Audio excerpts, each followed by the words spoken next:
Welcome to another episode of Follow the Brand TV. I am your host, Grant McGaugh, CEO of 5-Star BDM, a 5-star personal brand and business development company. I want to take you on a journey through another deep dive into the world of personal branding and business development using compelling personal stories, business conversations, and tips to improve your brand.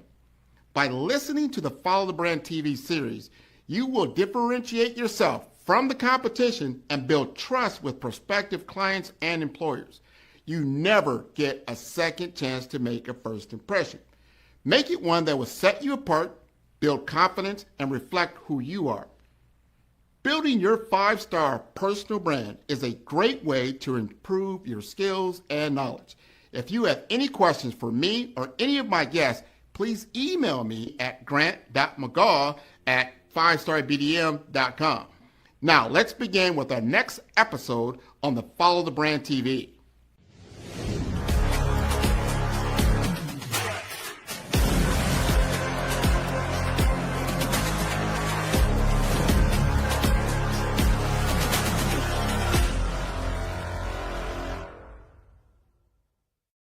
Five-Star BDM, Brand Development Masters, is a professional consulting and advisory group keenly focused on business development services for the small to mid-sized business and entrepreneurs.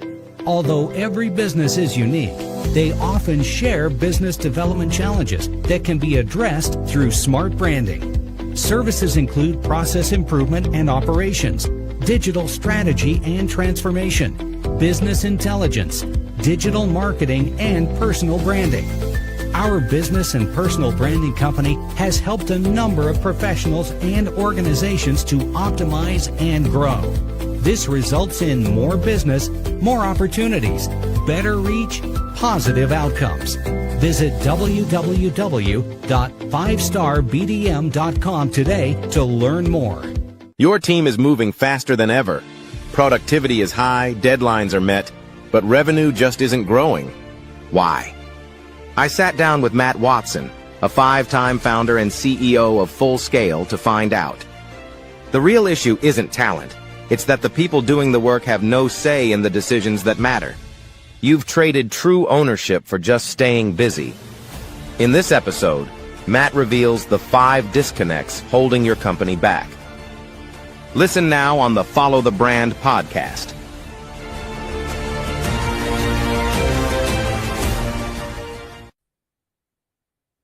Hello, everyone, and welcome to the Follow Brand Podcast. This is Grant McGaugh coming from the Midwest in Omaha, Nebraska, and I get to talk to one of my other fellow Midwestern people in the Kansas City area. A lot of people don't realize, Omaha, Kansas City, they don't know the distance. It's just like, me coming from Florida, Miami, and Orlando. It's about the same distance, about a 2.5, 3-hour drive. That's really it. So yes, I am a Kansas City fan. I do like the Kansas City Chiefs. I'm a little bummed out right now about what happened to Mahomes, but they will bounce back, and they will bounce back with a lot more vigor than a lot of people will realize. But we're going to have a candid conversation today because I don't think a lot of companies realize some of these things that we're going to talk about. Because most companies, they don't fail because they lack talent.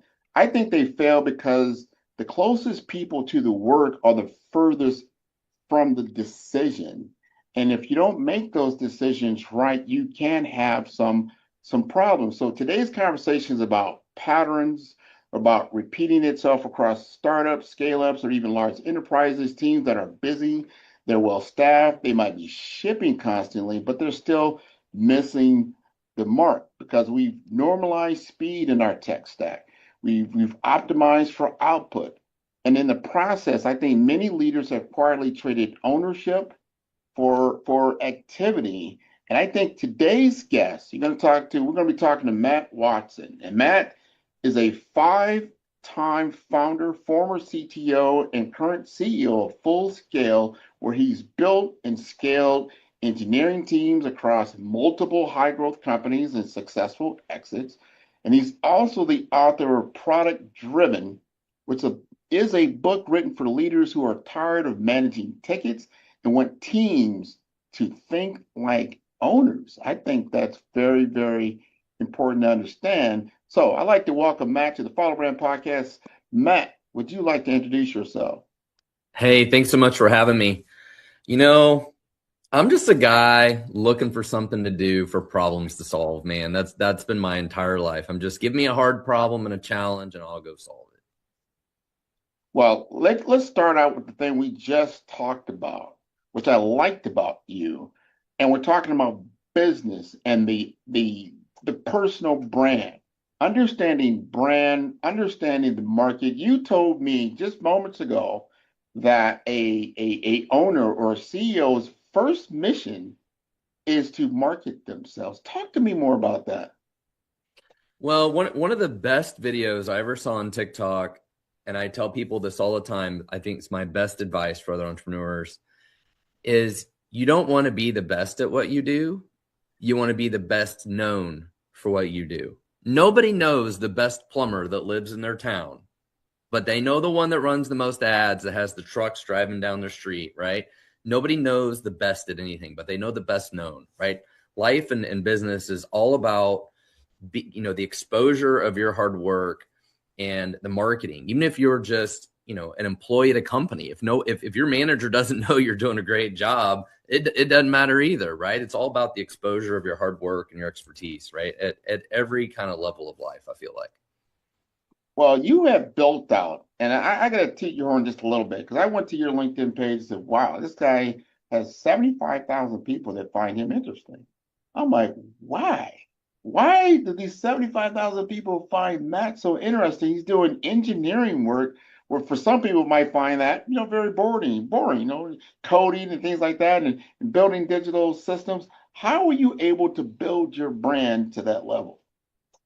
Well, so at Full Scale, we do software engineering for other people. And, anybody who's listening to this that does kind of software development or product development, you probably get spammed from people every single day from India and other places around the world trying to sell software development services, right? So for us, it's like, well, how do we reach other people? How do we get people to know that my company exists and build a relationship with them and build trust with them, right? And social media is a way to do that. So LinkedIn is a great way to reach our potential audience, be a thought leader, and build that kind of relationship and trust with people we don't know, which works way better than cold calling or cold email, right? Like spamming people doesn't work. And so, we really doubled down and invested very heavily in LinkedIn over the last 3 years. So 3 years ago, I had 15,000 followers.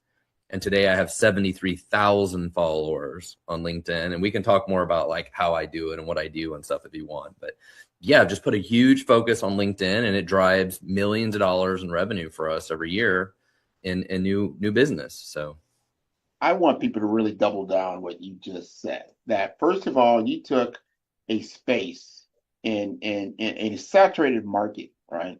yeah, we have lots of competitors.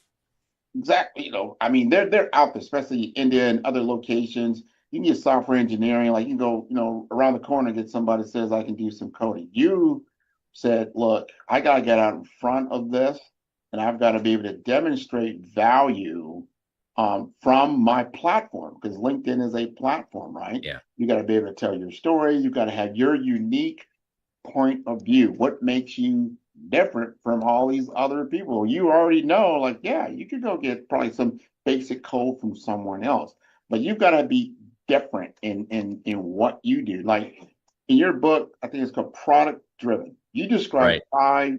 five foundational like disconnections, like when you walk into an office or an organization, or what really shows up and which will land. Because when I think of digital engineering, even software engineering, you're really emulating the physical world, so to speak, right? And you just do it in a different way.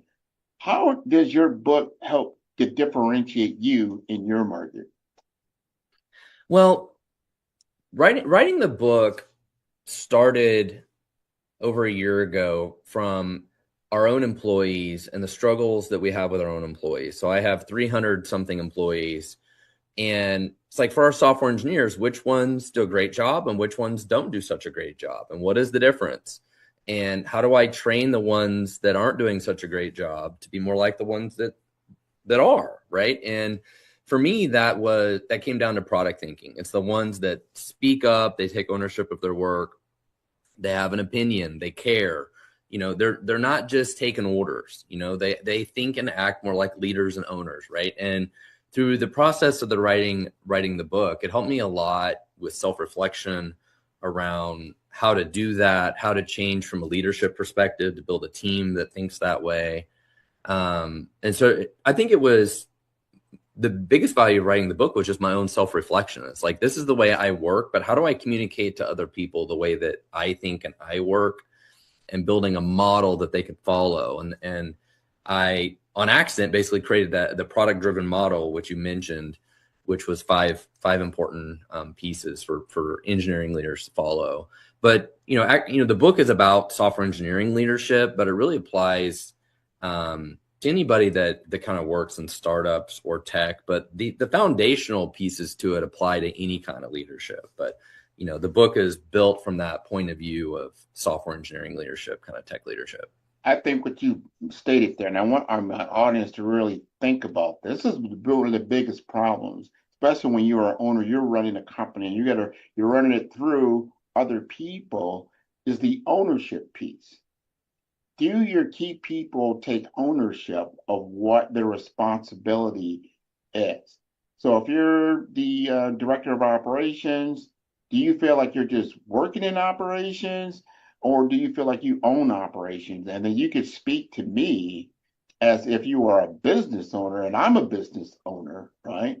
And that we can have that business to business discussion and not employer to employee type discussion. I think those are two different communication styles, right? You get somebody that's owning what they're doing and they can give direct feedback back to you, Matt, right? You got 300 people. Wouldn't it be great if somebody said, Matt, take a look at this. This is a fundamental flaw in what we're doing and how we're engineering this piece. And I want to bring it to your attention because I think we can 10x this, let's just say, and drive more revenue. Would you like to have that discussion? Yeah, let's go. But how do you get people to think like that? That's the thing. Take ownership. Don't just because I have a certain title, let's say, or I do own the business, but I'm employing you so that you take ownership of your particular sector, what you're doing. You're the expert in this world. I am not the expert in that world. So I want to defer to you, listen to what you have to say that'll potentially enrich all of us in the long run. So the challenge is not everybody's going to do this, right? There are a certain amount of people that, let's be honest, are kind of lazy. They want to do the minimum amount of work. They want to be told what to do, right? And we all have some of those employees, but we also have employees that want to lead. They want to take ownership, right? And we definitely want to foster those people to do so. And the problem specifically with software engineering is very expensive and slow.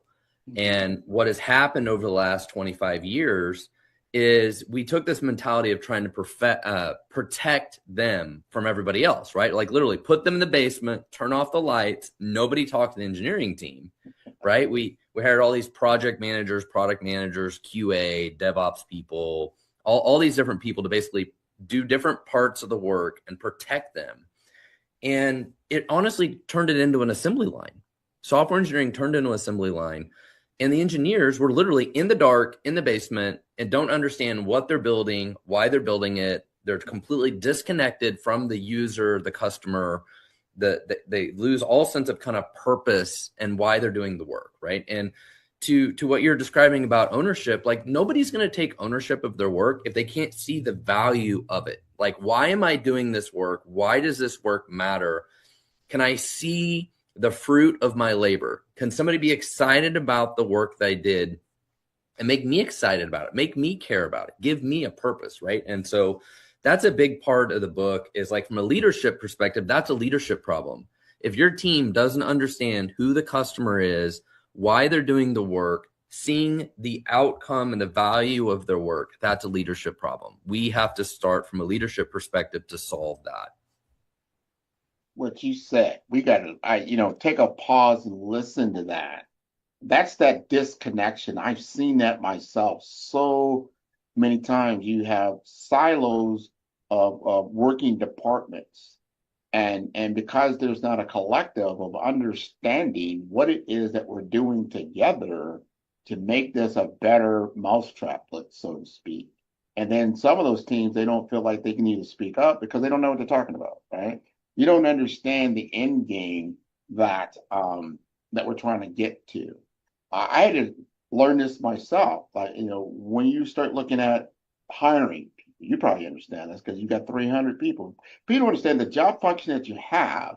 So let's just say someone is paying you, and I'll just use a real round number. Let's say it's $100,000. I'm going to pay you $100,000 to perform this particular job function, right? You say, oh, that's great. But do you understand that that what I'm paying you actually brings to the bottom line $300,000, right? It's a 3-to-1 ratio typically, right? In order to bring on an employee role. So when you understand, like, hey, you're a very expensive part of this whole thing that we're doing. I value you and what you bring to the table. I'm not just losing $100,000 if you walk out the door. I'm losing $300,000.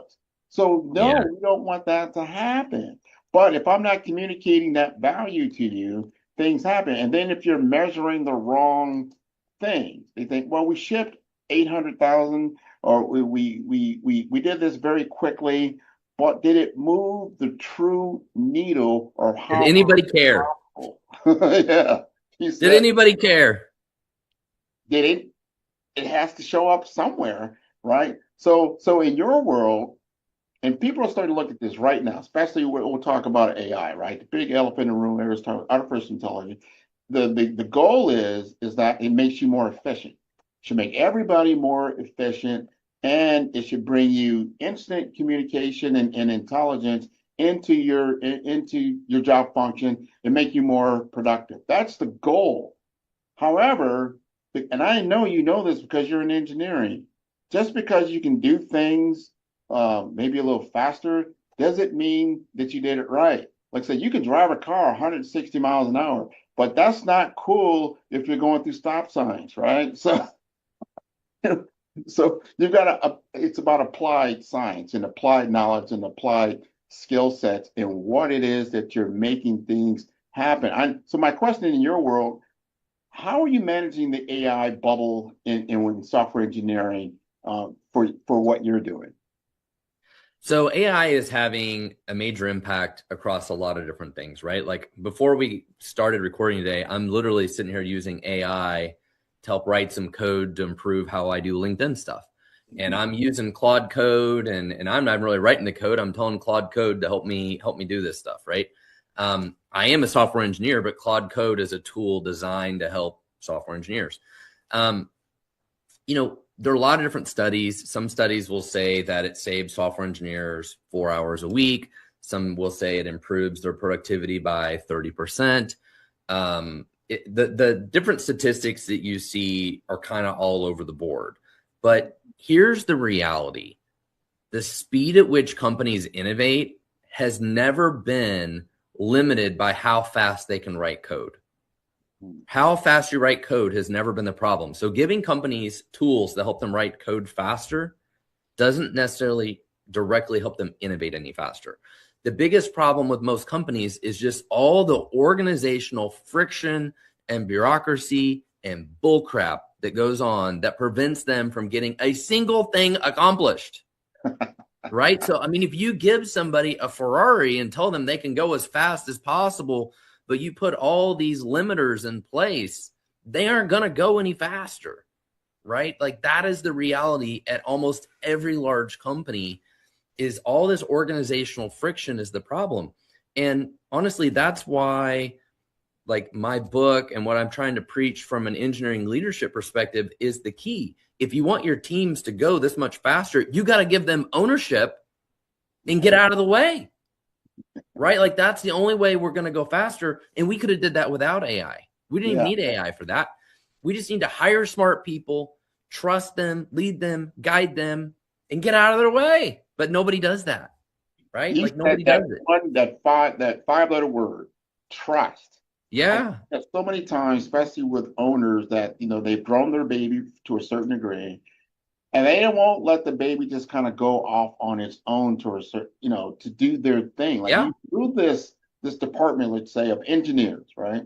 And you know that they can produce good work. But then, as you stated, you put all these limiters on them, like, hey, just let them code if that's what they're doing, or let them develop this whole entire product line, right, on their own, and come back to me and show me again, and not just talk to me in engineering speak. I think that's another problem, and that's another discussion in engineering world. Because I was a tech guy, I understand that you're talking bits and bytes. You need to be talking in dollars and cents. Like, all right, I hear what you're saying, but how does that translate to finance and business? Because the language of business is finance. Okay, what are you saying? Does that move the bottom line? Remember, I said earlier, if your job function is 100,000, and I know that it costs me 300,000 even to keep that 100,000, how do you make it $1 million? That I love that discussion, right? So if you start thinking the right way, giving the right problem to solve. Here's our problem. We are, let's say, we're a $5 million operation. I want to be a $15 million, a $30 million operation. I want everyone to benefit from that. If that's the goal, and you've communicated that goal, so your goal is not just to make code. Your goal really is to help us get to that next plateau of revenue and growth and capital and whatever that may be. So if I get you to start thinking that you are a business owner and not just a technical component of the team, I think you start to have better output. Now, before you answer that, I think this is one of my pet peeves have been for 2025. I am not happy with our educational system. I really am not. Meaning when I was going through high school and that kind of thing, and I remember a lot of things that I learned, I said, you know what? I am on a monopoly board. When I get out of school and everything said I graduated high school and whatever, you didn't tell me, hey, Grant, you're on a monopoly board.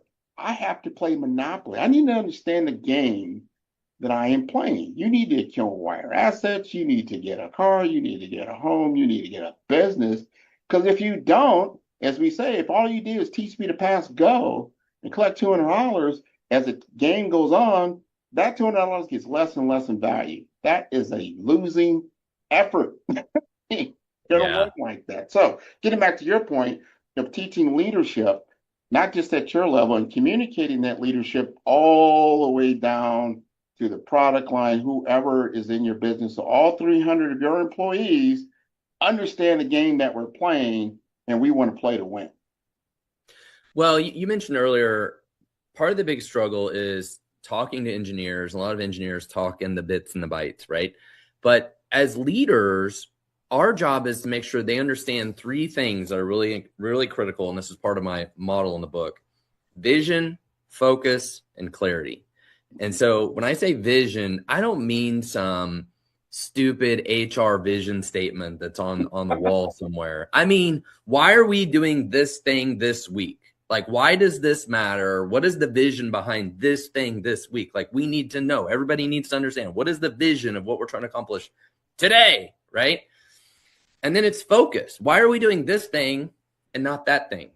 Why are we doing this thing? Like, everybody needs to understand, what are the trade-offs that we're making? We decided to do this and not that for these reasons. We decided to do it this way and not that way for these reasons, right? As leaders, everybody's got to know, because otherwise they sit around, they're like, why are we doing this stupid thing? We should do this. We should do it this way. Like, I don't understand. My boss is an idiot.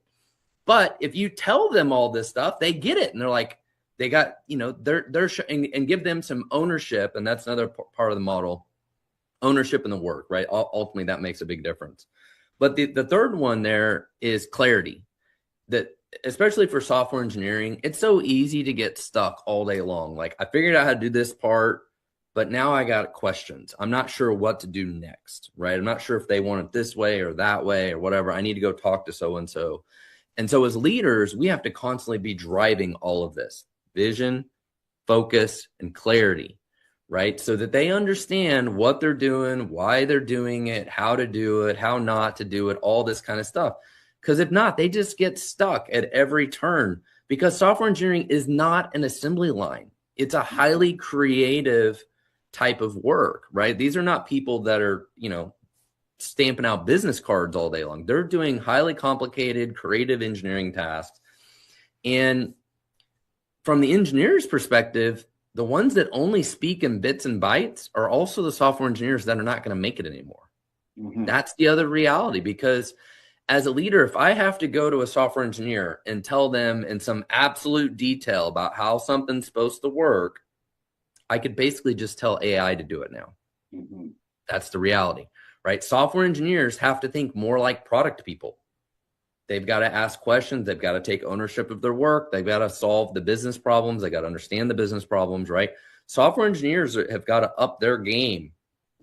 But the problem with all this is the culture in most of these companies. The engineers aren't allowed to do that. Uh-huh. The engineers are order takers, and that's really what my book is about. Is all of this problem.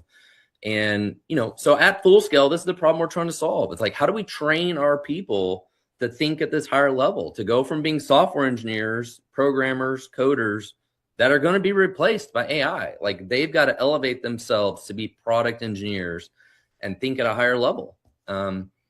Because What you're the saying, industry is Matt, changing. I think is the big elephant in the room for our planet right now, because it's causing all of us to up our game. We've got to get to that next level. If your job is all about just data and your job is all about information, that can be done by an AI type application. But when it comes to context, like you just said, what are we doing it for? The wisdom and experience behind it, the applied knowledge. That's why I always like physics. I always go back to high school because I wasn't great at it, but it taught me how to think.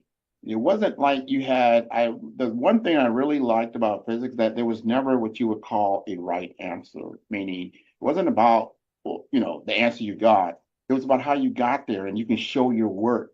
That means you had to show your creative thinking and But your most people can't do that, and they don't like doing it. No, because we program them not to do that, right? Let me do that for you. I just need you to do this little bit over here. But that is not really, as you said earlier, that's not the play anymore. You've got to take it to that next level. Even if you're a tech guy, you need to understand more about operations. You need to understand more about finance. You need to understand more Yeah. about the business and the market in order to be valuable in what you're trying to accomplish. So I saw something one day. I don't remember exactly what it was or what it was about, but it was talking about little kids when they're like 5 or 6 years old are pretty fearless. They're very creative. They will try lots of things. They embrace all of the things that we really need as adults, right? But somehow, as they grow up, they sort of take less risk. That some of that creativity gets lost. They become a little more order takers, follow the rules, And we need more of that spirit of the younger kids, right? That are willing to just try things and be super creative and build weird things with Legos, right? Like they'll go do all that kind of stuff. And somehow or another in an education system, a lot of that gets lost. And the problem with AI is going to force all of us to be much more creative, have more of an opinion, and take more risk, right? Like I can ask AI to write me a LinkedIn post, but is it a good one? Is it a bad one? Isn't it do I want to post it? Right. That requires all of my own creativity. Sure. And the biggest problem for a lot of people is for AI and a lot of kind of business leadership, you've got to know what good looks like. Be it you're leading a sales team, a marketing team, any kind of team. As a leader, if you don't know what good looks like, it's really hard to lead those teams. And same thing with AI. Like I get output from AI, but is it good? Is it good output or not? Like you got to know what good looks like. You know what I mean? Sure. You still got to drive the car. I'm gonna go back to what you said. I want the audience to really dig into that, because if you're a young child, I've got a young grandchild. She's like 4 years old now. If you really observe a young child, what they're really, really good at is imagination. Yeah. They are excellent at imagination, and their creativity is off the charts. But what we start doing is we start teaching them like, oh, I want you to know your ABCs. I want you to know your 1, 2, 3s. You start getting them into the analytical mode, and you're shutting off their creative mode. And then that's the problem. So now your imaginative self starts to lose that freedom and that love of life. And you start really getting into almost the bits and the bytes. I can do 1, 2, 3. I can do ABC. Like, no, I want you to see an entire bird and how it flies. But I'm starting to realize that, and I want to make sure I nurture the imagination as much as I can before I start, layering in some of the analytical stuff. I think that will make a difference. If you really notice some of these, we call these whiz kid schools that they have for young adults, they lead with that, the creative side of things, the Yeah. artistic side of things, and they understand that yes, computational and analytical work is very important, but at a certain point in time, we still need to get that creativity going. Otherwise, you start getting into built-in status quo. I need somebody that can think outside the box. Well, there's another side to that though, because like I have somebody I work with now who's highly creative, but I also can't get them to follow any directions. They're not coachable. It's like they've got ADHD so bad they can't focus on anything. Everything's a great idea. They got a new idea every day. I tell them, no, we don't want to do that. We want to do this, but I can't get them to stay focused. And the problem I have with them is like they're not coachable. Like they have all these ideas and they're very creative, but I can't get them to focus that energy where we need it. And there's no coach. They're completely uncoachable. And so that's the problem. It's like we want all the creativity, but at some point in time, we also need employees to do what we want them to do. Yeah. You right. Have to balance. That's that. You have to bring both of those sides of your brain, left brain, right brain. Yeah. But it has to be a harmony with it. And it has to be some accountability, responsibility. It's not all playtime and imaginary work, right? But you bring it all together so that you're a fully functional and adult. You're operating adult, right? But you're operating at a higher level. That you can see things that you normally would not be able to see. That's the thing that I think an AI is bringing to the table right now. It's like, oh, I did not really see that correlation or some of the things that were causation. If you start bringing all the variables to bear, and then you could see a different path forward. Again, I think your different path forward came in like, look, if I'm going to enter into software engineering space and become a player in this market, I've got to differentiate. I've got to then do something different from where my competitors are doing. But it's got to be relevant. Can't be too outside the box, but got to be just enough to make people believe in what I'm doing. And then, of course, you have to then be able to produce that outcome.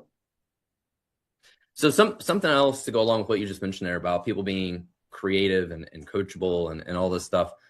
Part of this only comes with experience and some age, because you have to have enough experience from all this stuff to build up being very pragmatic, right? Because you're young, everything sounds like a great idea. You're very creative. I should do this thing. I could chase all the things, but it only comes with some wisdom that you become more pragmatic. You're like, well, that sounds great, but I actually know how, to take that idea and do something with it, right? You know what I mean? Like there's a certain amount of pragmatic part of it too, that only comes with a lot of wisdom. You got to work with everybody. That's why you have to have a team. Somebody's been down that road, and you can see things more. It's a realism that takes place, and at the same time, you've got to be able to see creativity. Because if you already know the outcome, that's where go back to physics, right? Applied knowledge. You pretty much know that the variables are the same. If the variables are the same, this is a pretty guaranteed result. Yeah. If the variables are the same. If the variables are not the same and we don't really exactly know what the result is going to be, and then we have to use probabilistic or predictive, like, well, perhaps this might occur. But then you get back, see, this is the thing with business. Everything you do with business has a financial risk attributed to that. This is what you see where businesses either grow or fail when they try to get to that next level on the run. I want to go from 6 figures to 7 figures. Well, you got to take a calculated risk around that, but it has to be agreed upon and accountable. We're seeing right now companies that were in retail tell me they didn't get upset when Amazon and things like that came on the scene and like, look, you can do this through a digital marketplace and did it a lot faster. People don't have to drive. When I first came out, people still like to drive. They like the human component. They like seeing somebody. Oh yeah, yeah. Sometimes, but not all the time. Obviously not. Right.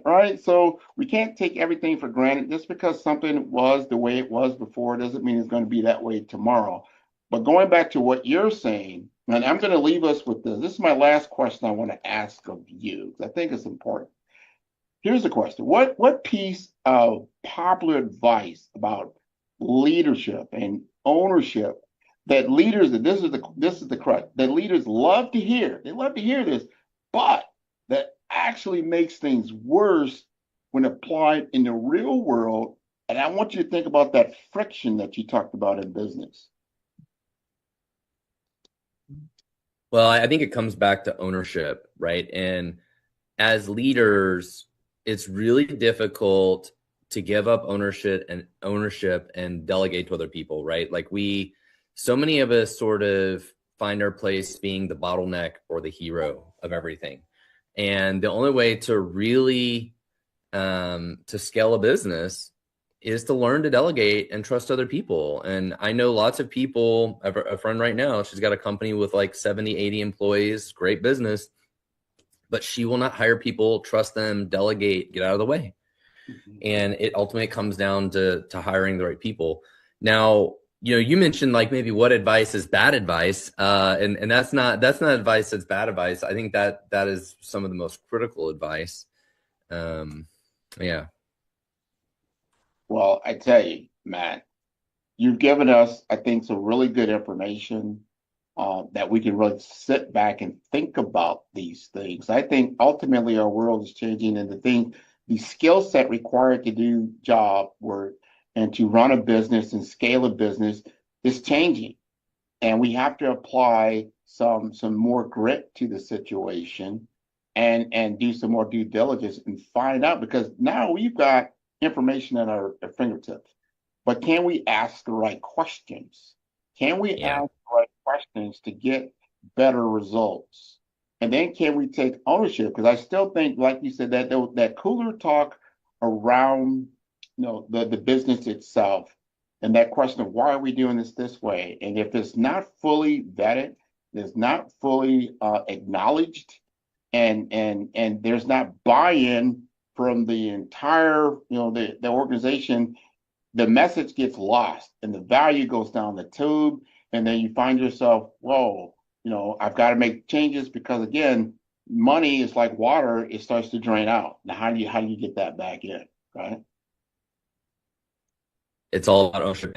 You gotta build ownership scale. So, and I think it's also, as a leader, it's focusing on what you do best, right? And then hiring other people to trust and delegate the other stuff too. It's like, we talked earlier about my LinkedIn stuff. I do all of it myself. I've played with having social media people help me, and it's never worked out really good. Never has the same results as me. So it's like, you gotta focus on what really matters to your business, right? And so if LinkedIn really matters to our business, I can't outsource that to somebody else. So like that.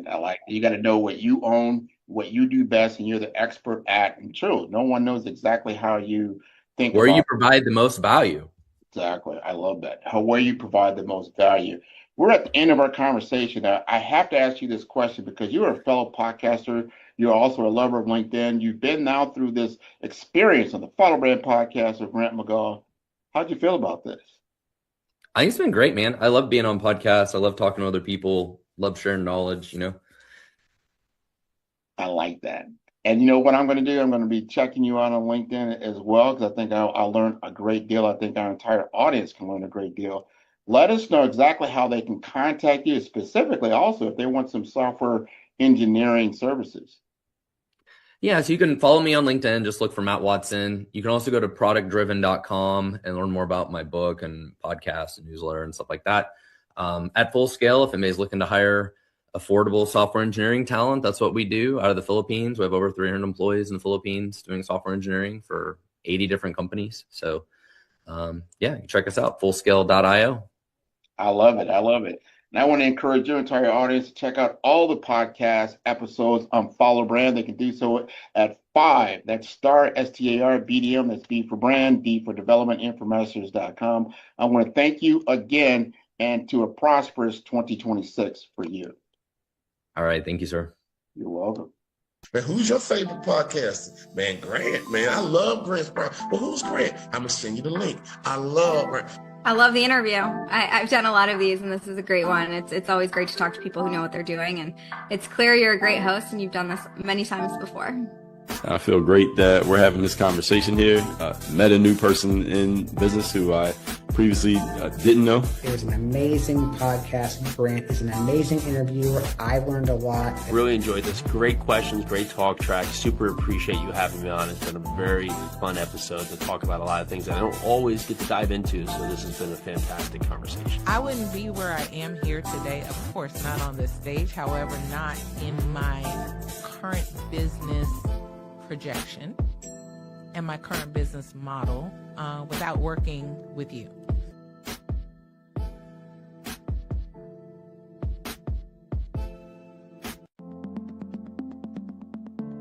The difference between influence and legacy, it's the platform that carries your voice.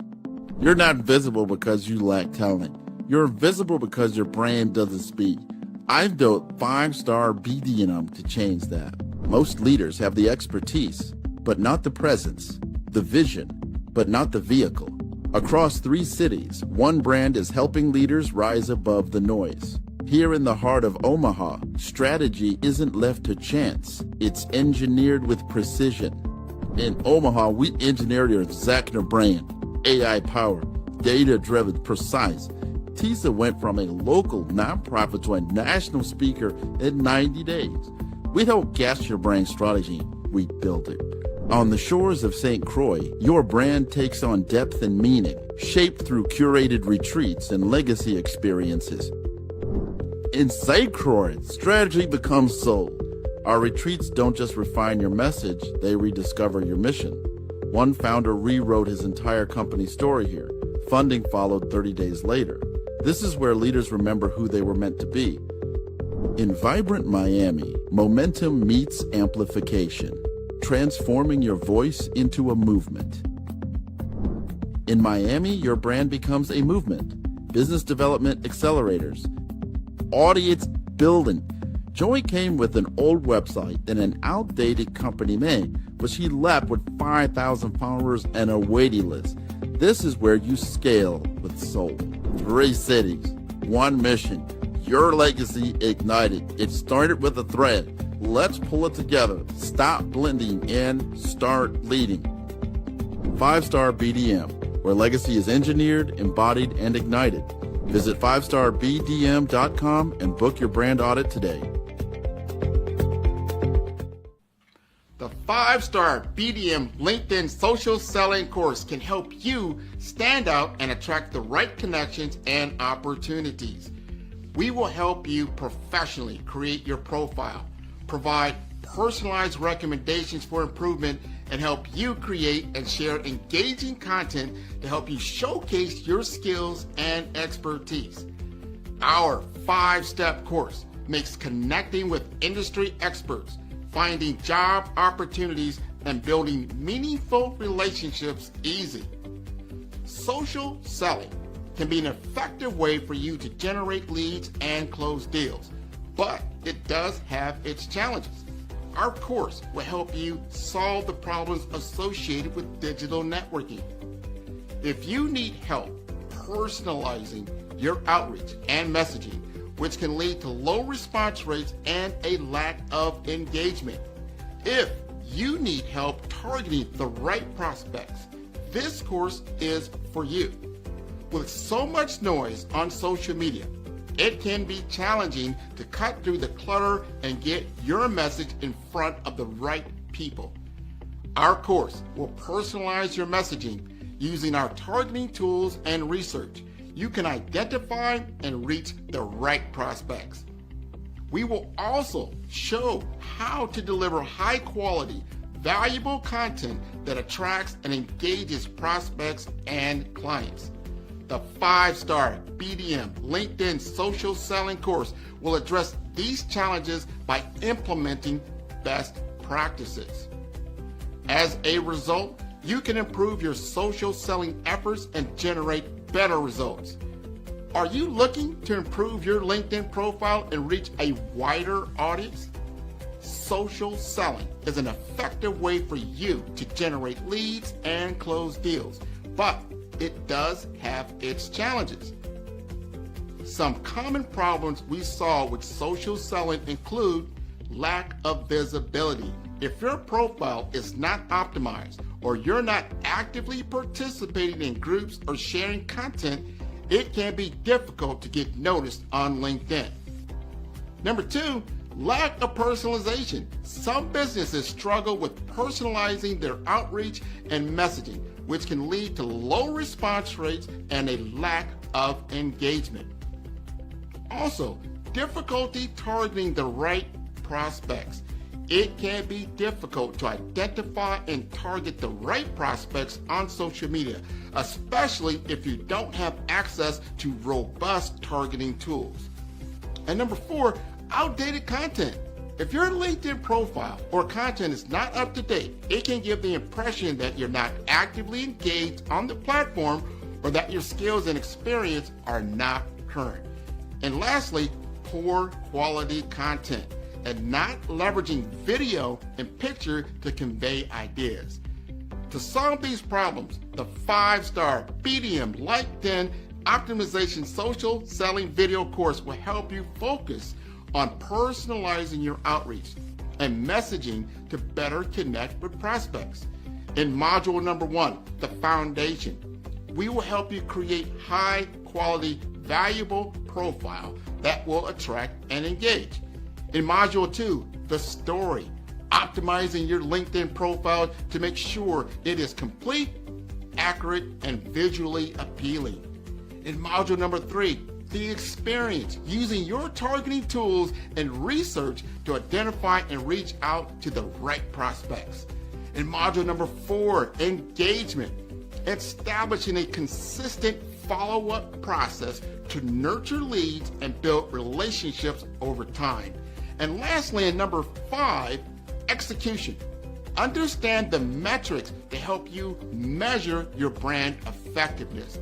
By addressing these challenges and implementing best practices, you will improve your social selling with the 5-star BDM LinkedIn Optimization Social Selling course. Listen to what others have said about 5-star BDM. Grant, I'll tell you why I'm here, right? I'm here because I love your brand. When we started chatting on LinkedIn, we connected. I checked you out and I go, man, this guy knows what he's talking about.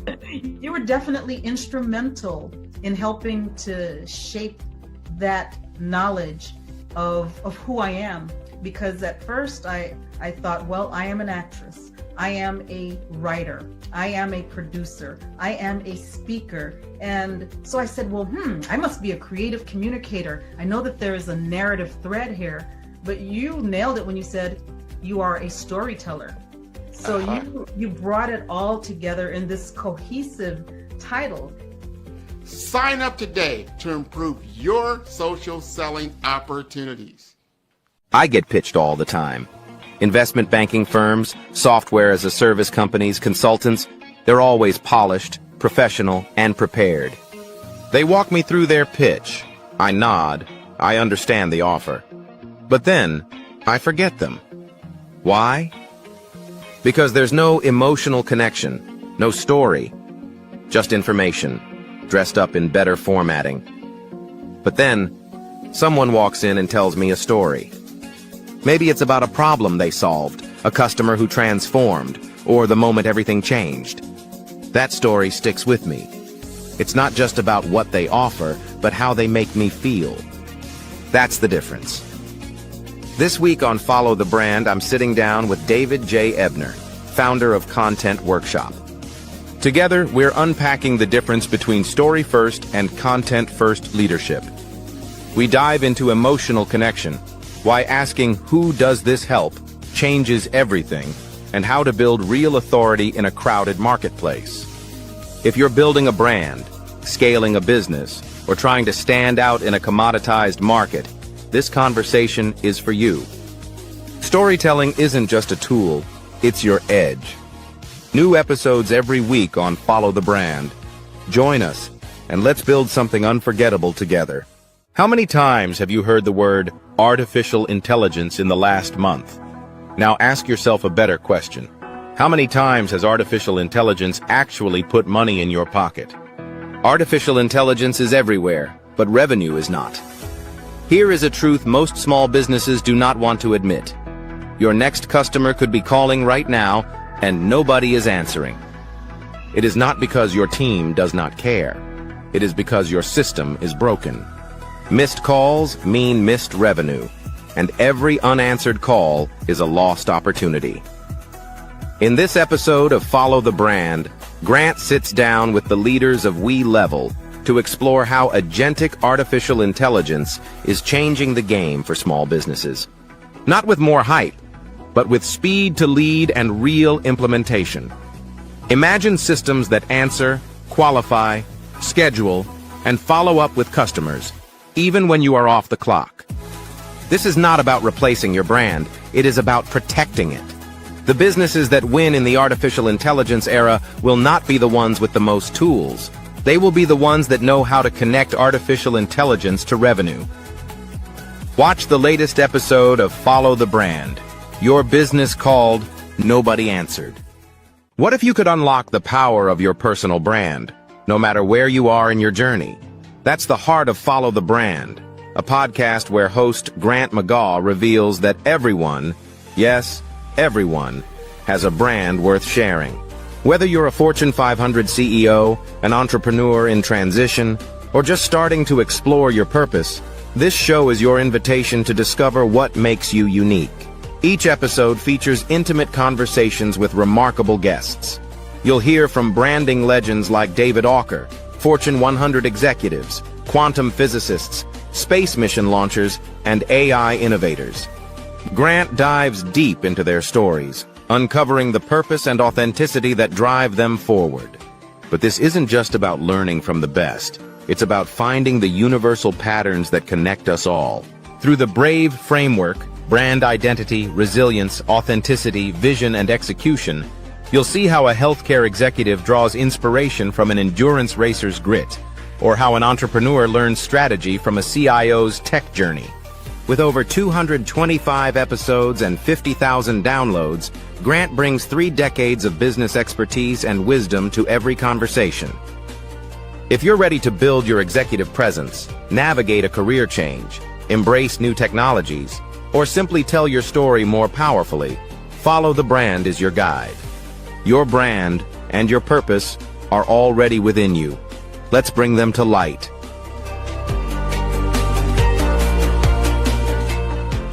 Most people are not behind on artificial intelligence because they lack access. They are behind because they do not have a system. You might think it is about the latest tool or the newest app, but the real gap is in how you work. You have tried ChatGPT. Maybe you got something impressive, or maybe it was a little off. Either way, you probably went right back to doing things the old way. That is not a tool problem. That is a workflow problem. The challenge is not about having artificial intelligence at your fingertips. It is about making it part of your daily operations. That is why Ikaba created the AI Accelerator Group series. These are structured sessions, hands-on labs, and real work on the table. The goal is simple. Artificial intelligence should become part of how you operate, not just something you experiment with on the side. My segment is called Your Brand, Your Voice, Your GPT.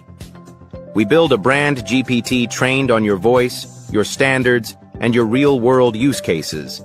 This means your content, your client messages, and your strategy outputs stop sounding generic and start sounding like you consistently. In the lab, we build it with you, step by step, so you leave with a system that works for your business, not just another tool. If you are ready to stop stacking tools and start building real systems, join the next cohort. Want to see what this looks like before you commit? Come to the free Bring Your Work preview. Bring one real deliverable, and we will work it live. Comment preview, and I will send you the registration link. You've done a lot of podcasts. You have your own podcast. Now you've gone through the Follow the Brand podcast with myself, Grant McGaw. How did you feel about this interview? Went exceptionally well. And I thank you for the opportunity, Grant, to be able to speak about me. Because one of the things about my own podcast is that I reflect a lot on stories and situations and examples of things that I've experienced, but seldom is it a platform and an opportunity for me to really share my story. You've been on a lot of podcasts. You have your own podcast. Now you've had the experience of being with me on to sell my image or sell my services or sell my I could be myself. I had a great experience with you, and I'm just so happy with you. But I gotta ask you this, because I've asked my guests this always in real time. I like to have it in real time. How did you like your appearance on the Follow the Brand podcast? It was like I was just conversing with a good friend of me, sharing my heart out. It was no, and you've just touched the right chords. So that's where, I was able to bring out so many things and share everything so honestly from the bottom of my heart. So it was not like a formal podcast where you are like, hey, Grant, yes, Grant. It was not like that. It was no real question session. This was pure fun. Now I only got one more question to ask you. Probably my most important question today is, now this is your first interview on the Follow the Brand podcast with me. How did you feel? Oh, it feels great. Like I'm with you, Grant. First of all, Grant, you yourself, let me give you your flowers. You've been such a tremendous leader in our community, whether it's in the field of healthcare, leadership, IT. You are a tremendous leader. Are we building a workforce strategy, or are we just buying a tool? This is the question that sits at the heart of every conversation about artificial intelligence today. For many organizations, the focus has been on the technology itself, but the real challenge is much deeper. It is not about the latest software or the most powerful algorithm. It is about leadership. Most organizations are asking the wrong question about artificial intelligence, not because they lack intelligence or vision, but because nobody told them the question had changed. Grant McGaw, CEO and founder of 5-Star BDM, puts it simply, the conversation has shifted. Artificial intelligence is no longer just about machines that create things. As Michael Faucett, founder and CEO of Arian Research, explains, we moved from machines that create things to machines that do things. That is a completely different kind of thought process. Every enterprise pilot that has ever failed did not fail because of the technology. It failed because of people. The real obstacles are not technical limitations, but human ones. Leadership, communication, and vision are what determine whether artificial intelligence initiatives succeed or stall. The technology is ready. The question is whether leaders are prepared to guide their teams through the change. As Michael Faucett points out, it's more of a change management issue than anything. If you say we're building a hybrid workforce and nobody's losing their job, you'd have much better adoption. The real work is not in the code, but in the culture. Change management, not computing power, is what drives successful adoption of agentic artificial intelligence. Agentic artificial intelligence is not a technology investment. It is a workforce strategy. There is a difference. The difference is everything. Organizations that understand this distinction will be the ones that thrive. Those that do not will struggle, no matter how advanced their tools may be. Michael Faucett has advised Fortune 500 companies through this exact transition. With 35 years in the engine room of enterprise technology, his insights will change how you think about what you are actually building. Listen to the full conversation on the Follow the Brand podcast. Agentic AI is not a technology problem. It's a leadership problem. Available now on all platforms and at 5starbdm.com. Hey everyone, it's Grant McGaw, CEO of 5-Star BDM and host of the award-winning Follow the Brand podcast and TV series, where I help you to build a 5-star brand that people will follow. My genius is personal brand development through intelligent communication and helping you achieve your business and career goals.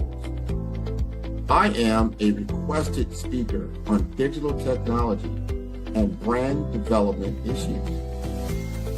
I want to work with you to increase the value of your current opportunities while attracting new ones. Every one of you is unique, and we all share challenges that can be addressed through smart branding. As a super connector, I worked with you as an executive coach to guide you along the complicated business and career development road, providing the enhancement tools and information you need to succeed. Together, I will help you succeed in today's challenging business climate. I will evaluate and measure your progress. Best of all, I am right alongside you every step of the way. Build the brand called you. Genius is coming. Tune in for our next show or click on our website at www.firestarbdm/followthebrandtv. Thank you.